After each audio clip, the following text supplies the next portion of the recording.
But actually, 2022, ano rin naman Duterte pa rin yung mga Cebuanos. Nag-ano lang talaga, nag-unit team. Who gave me the Alright. mandate, yeah. Okay. Well, you're giving me goosebumps right now. I mean, just the fact that you actually Grabe naman didn't yan. have a slate. Yan ang pagkakapanalo nitong si Pambari 4 bilang governor ng Cebu, isang testamento na ang mga Cebuano mahal na mahal ho itong si dating Pangulong Rodrigo Duterte. Nakikita nyo naman ho sa larawan mga kababayan na yung manok nitong si Marcos Jr. na si Gwen Garcia, yung aswang na yan, yung bakulaw na yan, hindi ho nakapalag dito kay Ma'am Pambari 4. Palakpakan ho natin ang mga Cebuano dahil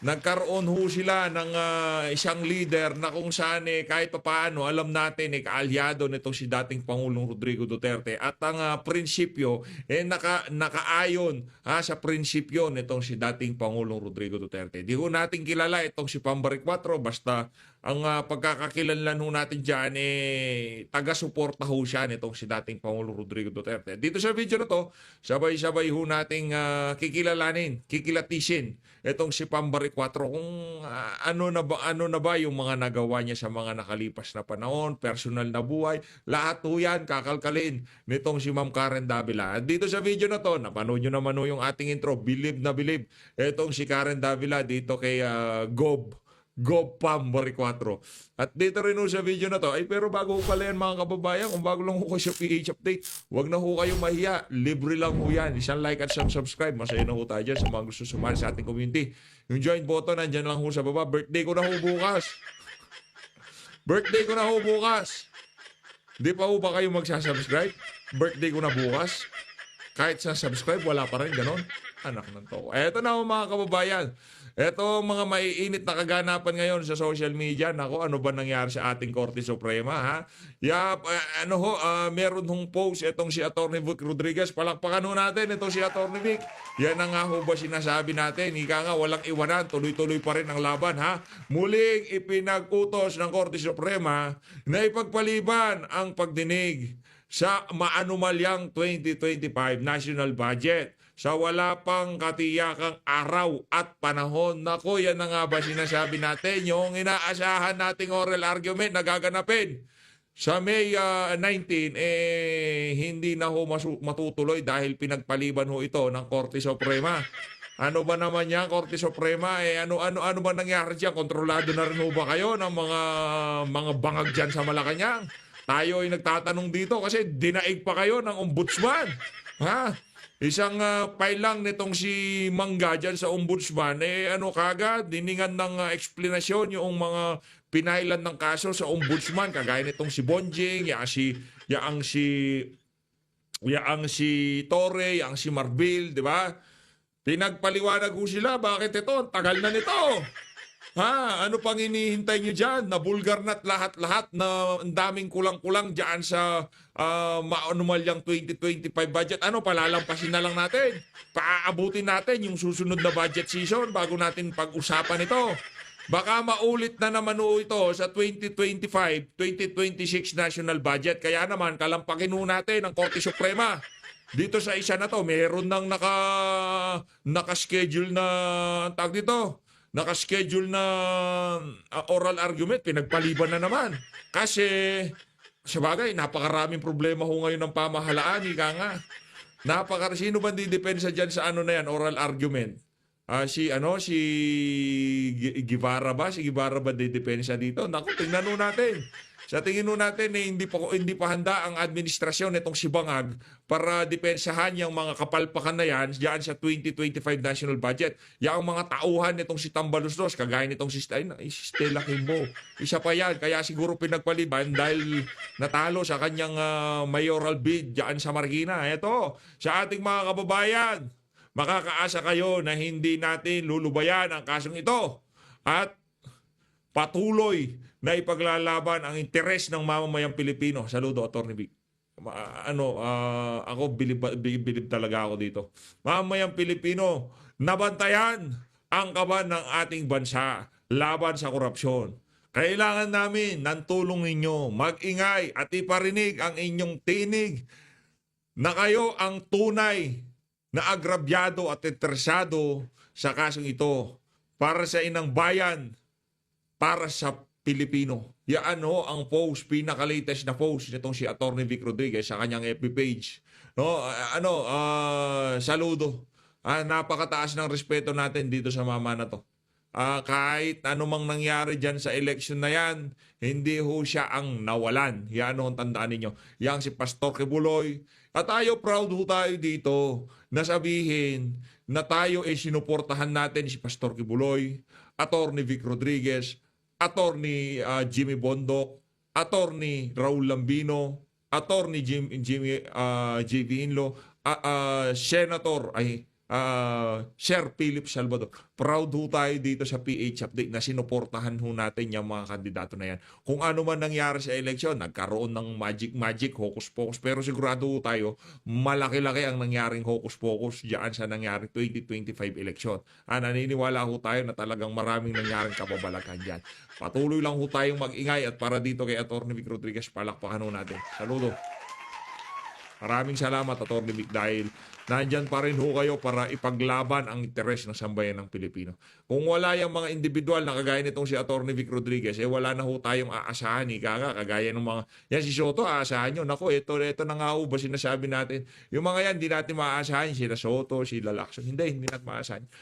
Ano ba ang naging boto ng Cebu? Ito mga kababayan, nanguna itong si Senator Christopher Bongo, Senator Bato de la Rosa, ang dalawa sa malapit kay dating Pangulong Rodrigo Duterte, solidong-solido, nanguna ho sila.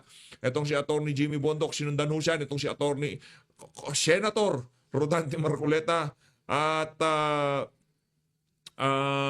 sumunod ho dyan, itong si Camille Villar, itong si Bam Aquino, di ko talaga tayo maniniwala na nag-number 6 yan. Yan ang isa sa mga hocus-pocus na nangyari. Huwag ho natin kalimutan, yang si Coca, kay isa hong solidong dilawan yan. Dilawan pa ho sa dilaw yan. Paano ho kayo maniniwala na itong si Pia Cayetano matatalo nitong itong si JV Hinlo, taga Visayas yan. Itong si Tulfo Erwin, mayat maya may maingay sa social media yan. Matatalo pa siya ng isang Bam Aquino. At sinundan ho dyan itong si Senator Philip Salvador. Saludo sa mga taga Cebu. Mabuhay ho kayo talagang yung mga kandidato nitong si dating Pangulong Rodrigo Duterte, kinargat, binitbit nyo ho mga kababayan. Sinundan ho siya itong si Atty. Raul Lambino, JV Hinlo, itong si Tulfo Erwin. At ang isa sa mga kandidato na masasabi ho natin na kahit natalo, taas noo pa rin ho niyang tatayo at patuloy na maninindigan sa ating bansa. Dahil lang pinakitang pagmamahal sa kanya na sambay ng Pilipino, talagang napakatindi. Atty. Vic Rodriguez, pang 11 at itong si Pia Cayetano. At dito sa mga nasa baba na to, puro basura na to. Kiko Pangilinan, dito Lapid at Amy Marcos. Lahat nung nabanggit natin sa taas, dalawa lang ho ang medyo sumablay dyan. Itong si Bam Aquino, kaya imposible ho yan. Maniwala ho kayo sa akin mga kababayan. Yang mga taga Cebu, nag-Duterte niyang mga yan. Yun ang sigurado natin. Duterte, pattern pa lang Go, Bato, Bondoc. Itong mga boto ni Bam Aquino na to, malamang kay galing dito sa mga kay Pastor Kibuloy, kay Atty. Vic Rodriguez. Yun ang ating hinala dito. Kasi kung buboto mo ng number 1, number 2, yung dalawa sa malapit kay Tatay Digong at yung isa sa talagang paborito niyang si Congressman Rodante Marcoleta, 90% chance na iboto mo yung iba pang mga kandidato diyan sa PDP laban na yan. Kaya talagang rig yan para sa atin. At dito naman ho mga kababayan, sino ba ang pinakamalaking talonan dito sa nangyaring naganap na huling eleksyon yan sa 2025 national election? Wala akong ibang talunan dyan kung hindi yang si Marcos Jr.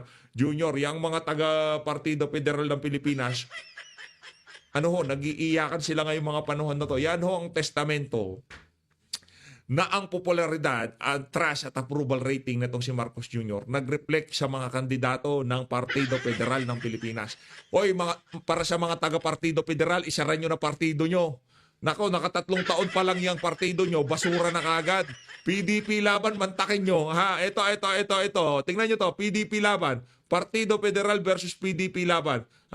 Administration party, ito ho yung opposition party. Tingnan nyo naman sunod-sunod. Go, Bato, Jimmy Bondoc, Marcoleta, Camille Villar, Philip Salvador Lambino. Ganyan ho yan, mga kababayan. Ngayon pa lang, sa mga nagsasabi dyan na hindi lame duck itong si Marcos Jr., panoorin ho natin ang pag-aanalisa nitong si ano pangalan nitong mama na to? Nakalimutan, si Boy Lamas. Itong si Boy Lamas.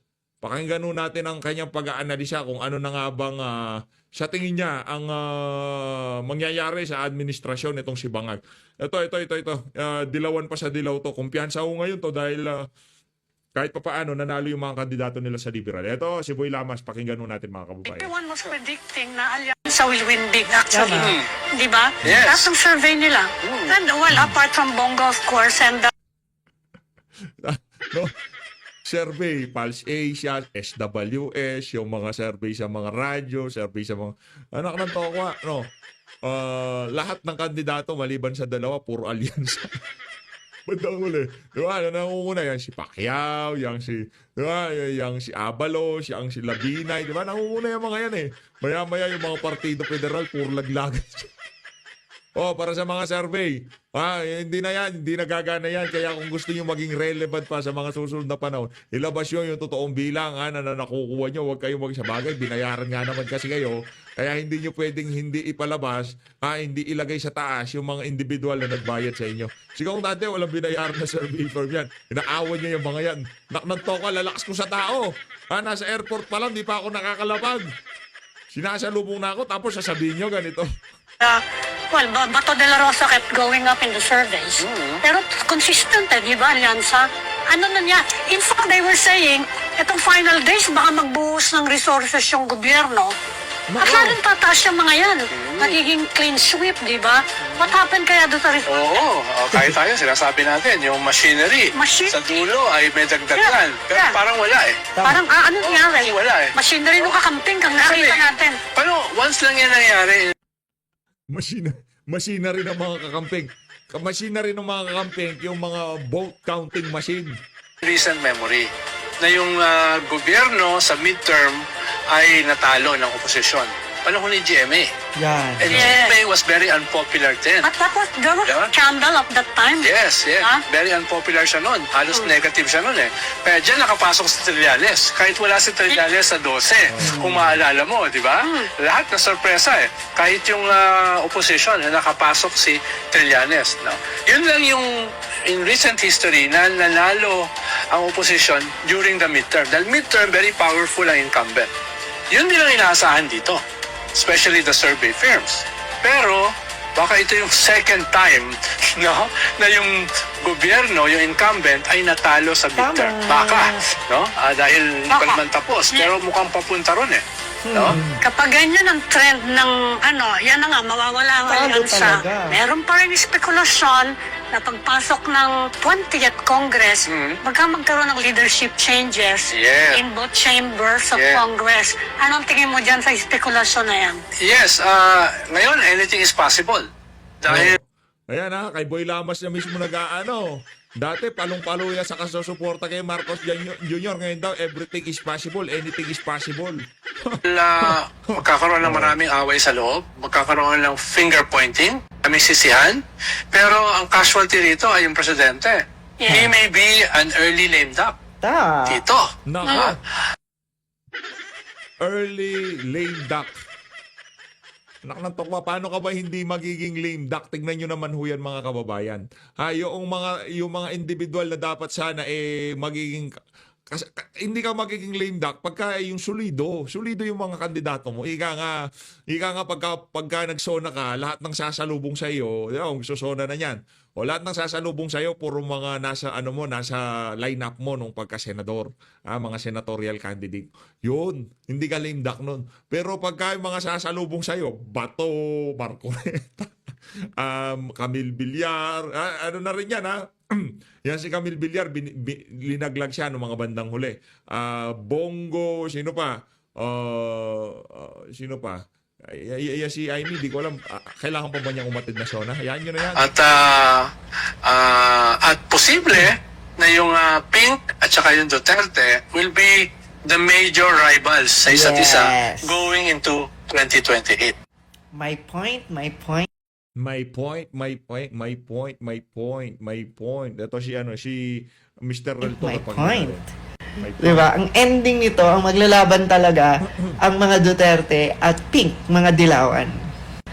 Ano na yun? Kumbaga obvious na yun. Sa pagka number 2 ni Bam Aquino, siniset na nila yung stage para sa 2028 presidential election. Wala na. Kaya mga loyalista nga, para sa mga ensaymada, pwede na kayong pumunta sa mga dilawan, sa mga pinklawan, kagaya ng ginagawa ni Gadon. Punta na kayo doon. Hindi namin kailangan mga walang paninindigan sa hanay ng mga taga-suporta nitong si Tatay Digong. O para doon sa mga loyalista nga, mga ensaymada, talyanista, magano na kayo, palubog na yung bangka nyo. Sa amin, pinipilit yung palubog, hindi nyo mapalubog-lubog. Anak ng tokwa, kakabiran nyo sa amin. Di ba? Kasi naalala nyo mga Lods, no? Kumbaga sa alyansa, imaginein mo, hawak na sila ng gobyerno eh. 'Di ba? All the machineries, of course, hindi na sila namumblema pagdating sa finances kasi hawak ng gobyerno eh. 'Di ba? Marcos admin eh, yung alyansa eh. 'Di ba? Anong nangyari? Hindi man lang lahat nanalo. Natalo pa ng oposisyon. Ang oposisyon pa. 'Di ba? Sila ang mga PDP laban pa ang nanguna sa pinakamaraming bumoto, pinakamaraming nakuhang boto. Kaya excited ako mga Lords sa darating na 2020. Excited din naman ho tayo. Eto mga kababayan, national media naman yung pakinggan natin. Baka sinasabi sabi nga nitong si Chis Escudero, walang lame duck. Tingnan natin kung walang lame duck. Kasi itong mga itong mga national press na to, sinusubaybayan nila ang pagtatrabaho ni Bangag.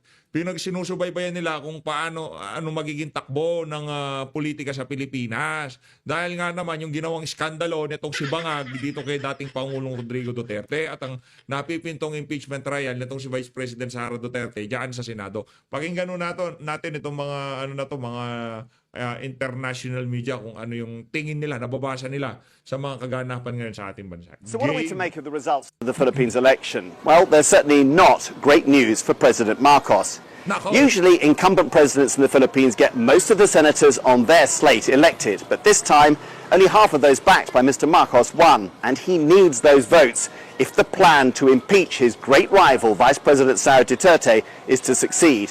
Also, some of the candidates backed by her and independents got a lot more votes than those in the Marcos camp, suggesting falling popularity for the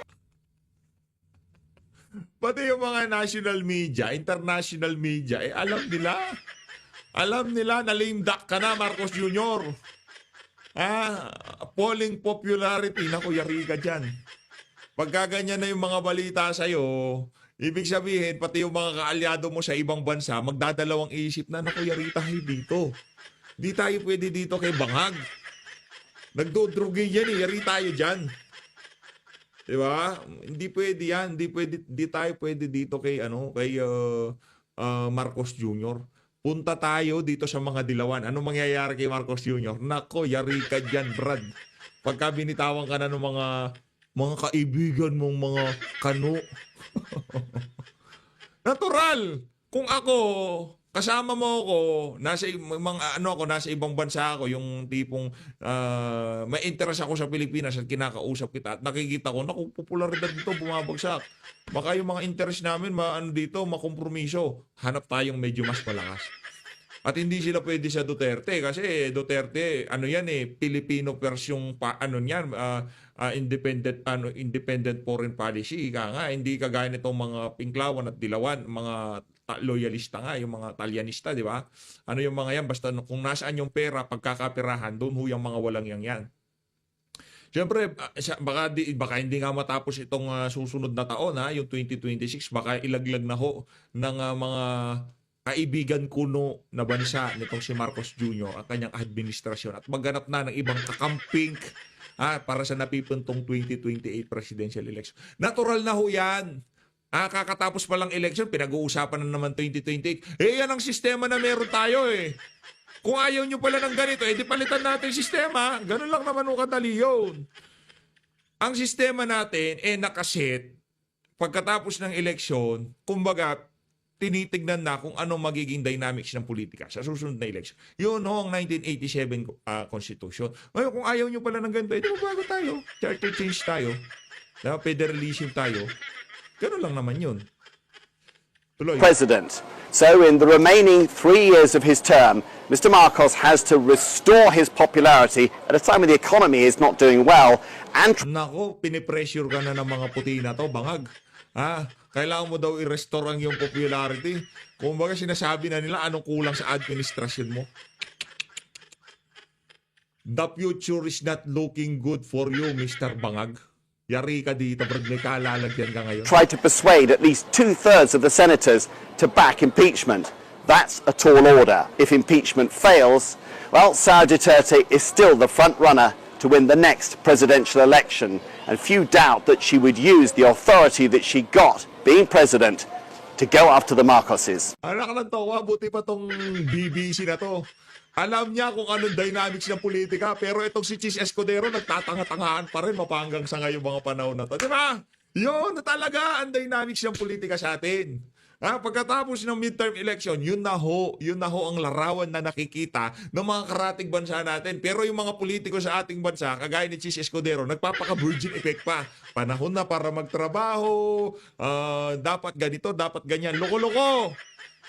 Eto, real talk ginago nyo kasi mga Duterte. Yun.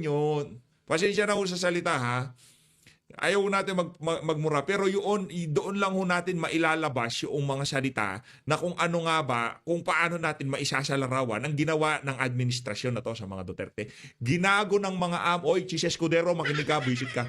Ginago ni Marcos Jr. at ni Lisa Araneta Marcos sa mga Duterte. Kaya tayo umabot dito sa punto na to na kung saan ang sambayan ng Pilipino, imbis na kagalitan si BP, mas lalo pa siyang minahal. Punta na ho tayo dito sa interview nitong si Governor, Pambari 4, dito kay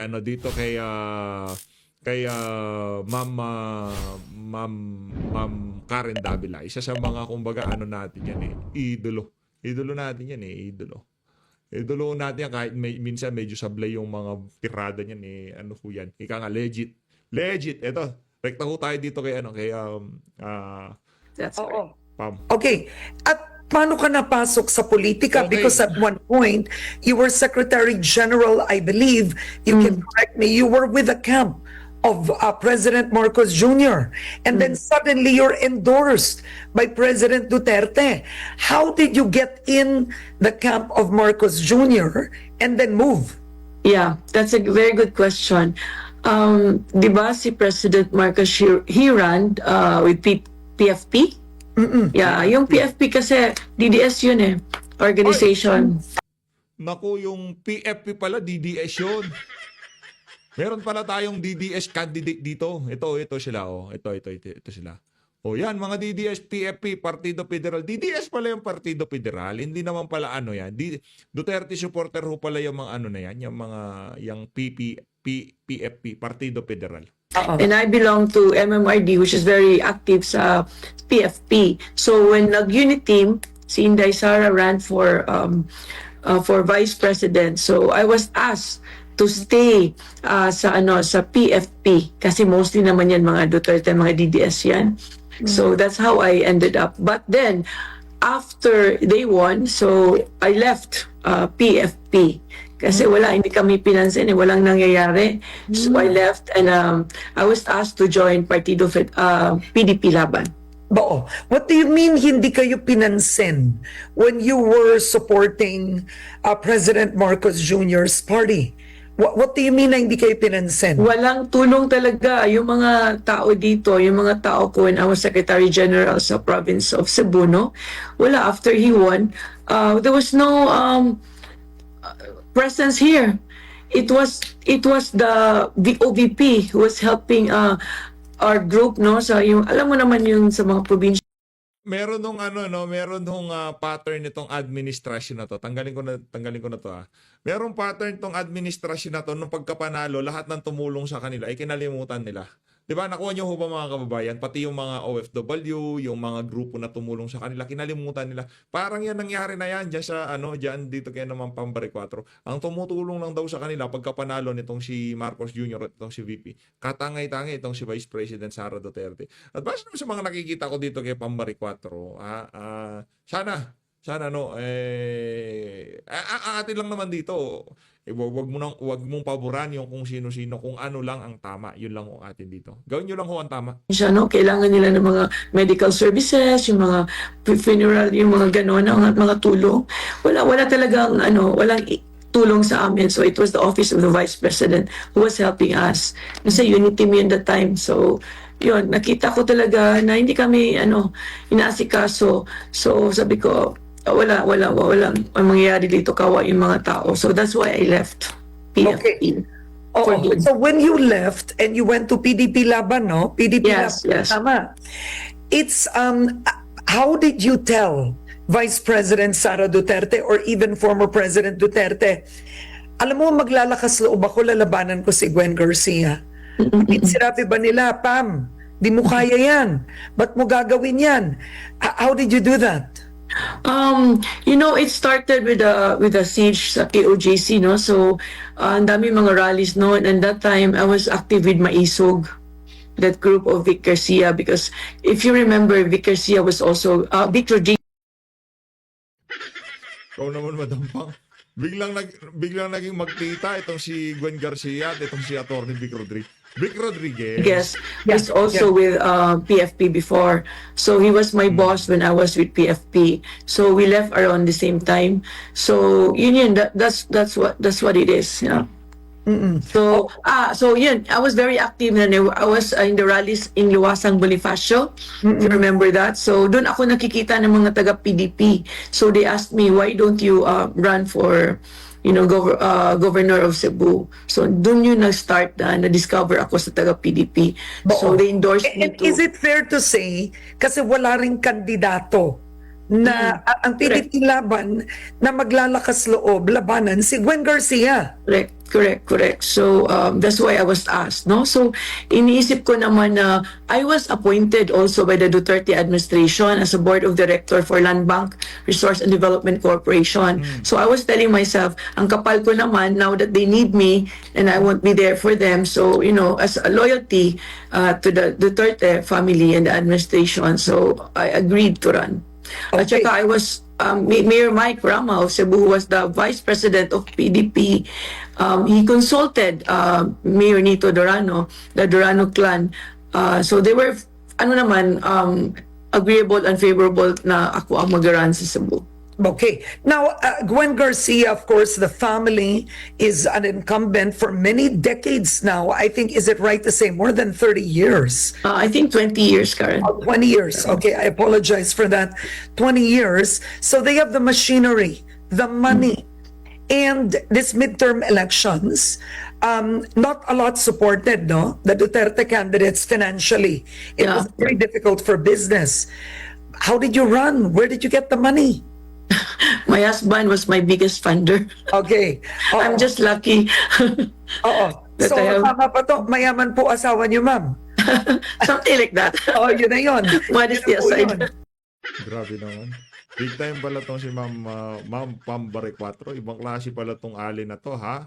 Akala ko siya, kasi pagkakaalam ko yan di ba? Yung naririnig natin yung siya, flight attendant siya ng Cathay Pacific. Pero yung asawa pala niya, naka-jackpot pala tong si Madam. Naka-jackpot? Jackpot itong si Ma'am Pambari 4. Ibang klase. Hanip ka, Madam, ha? Matindi ka pala, ha? Meron ka palang natatagong ika nga, malupit ka. Oo. Pero kinailangan nyo bang, ewan ko, magbenta po ng property? Wala naman. Hindi Wala, naman. nothing like that. Wala akong Oo. utang when I finished my campaign. And hindi naman ganun kalaki yung nagasto ko, no? So, compared to my opponent, I heard. So, I tried to keep a very lean campaign. Oo. And you know why I think this is important? For people to ask candidates and for people to know how much a candidate spent. Kasi kung ang kandidato gagastos ng bilyon-bilyon Nako. para Ay, ni manalo. Marcos. Babawiin din nila yan Correct. kapag nakaupo na. Correct. Naku, That's Amy that's Marcos, absolutely siya correct. Kaya Tayo ako kay talaga Amy hindi Marcos. ako nang tumatanggap ng mga donations. Yeah, so You yung did mga not donations fundraise? You didn't fundraise at all? not Wow, cash, wow, wow. but yung mga tao, ang daming nag-donate sa akin ng mga tarpaulins, mga t-shirts, yung mga ganun lang, mga paraphernalias for the campaign, but nothing, major. Okay, so now you are governor-elect, and of course you were in foundation work for a long time, itong She Smiles, which is Simply share. Simply Share. I'm sorry, Simply Share, Yeah. and it's a noble effort. I have to say, no, to get yung excess food. Oh. Walang tapon at yun ang Matindi, i-share. Ano po ang trabaho ng asawa niyo? Oh, my husband is a global strategist. Yeah, he's a global strategist. He's a Harvard and Wharton graduate. But he's retired already. Yung Wharton na graduate, hindi kagaya ni Kiko po. Yung pangalan to, si Marroas baka Wharton Marroas style. Diba?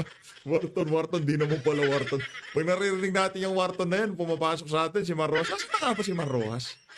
Nasaan na nga ba? Ba't di siya tumakbo ngayong election? Sayang naman na siya. Kung di siya kung tumakbo siya, baka nakasundot din siya kasi maraming nangyaring magic dito sa 2025 election. Yeah, he used to work as a global management strategist for Fortune 500 companies. Oo, so may negosyo po ba? Kayong dalawa? Yeah, not now because he's already retired, but we have properties abroad, and we made some substantial funds when he was working.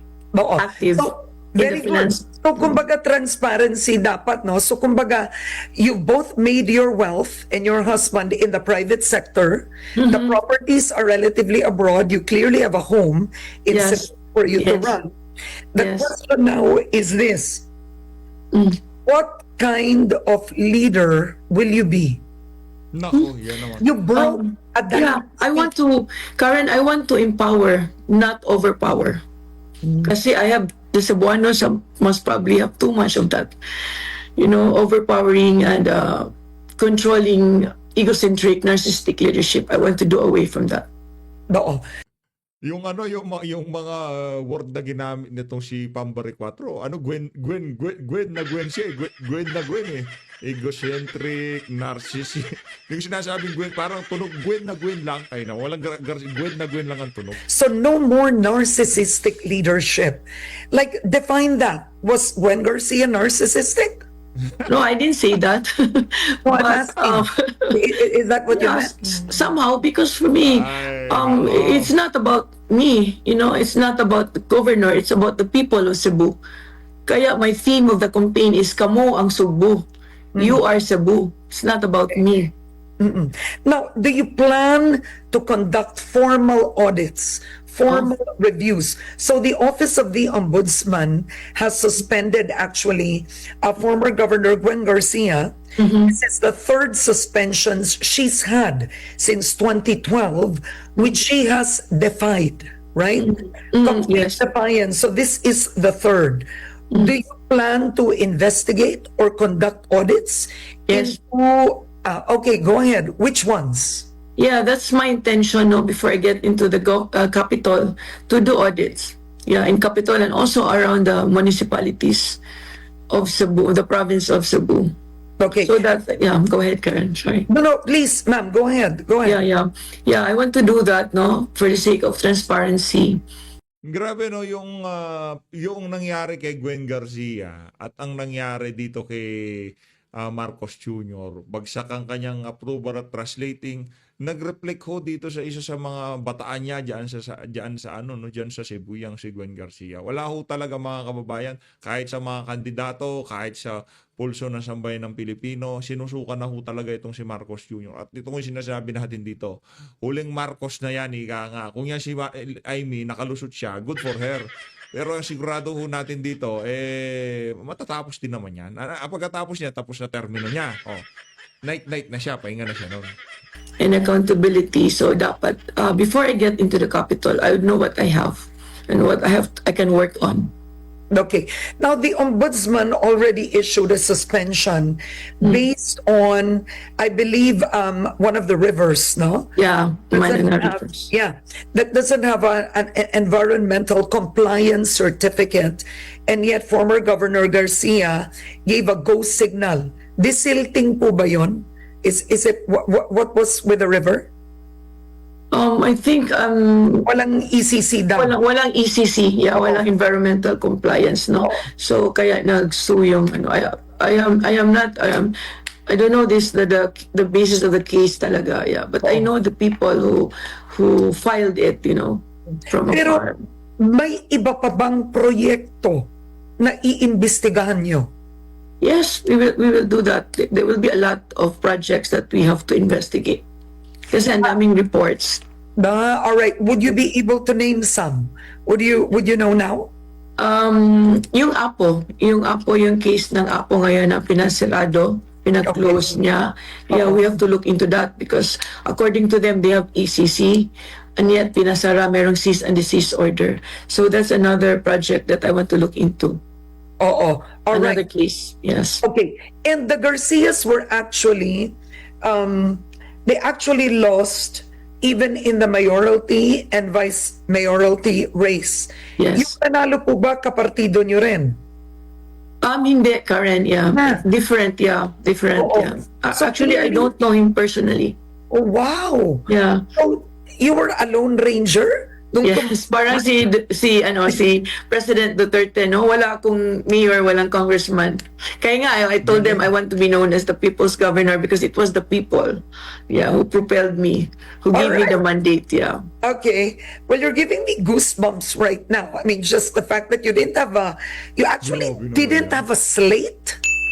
No, I didn't have a slate kasi it was too late na in the game but saka we don't have the funds to do that also, no. So yung sabi ng PDP na yun talaga yung instructions nila na I'll do it the Duterte way. Okay. Well, I'll do it the Duterte Na way. they want me to do it that Okay. way, like si Alright. President Duterte na walang slate.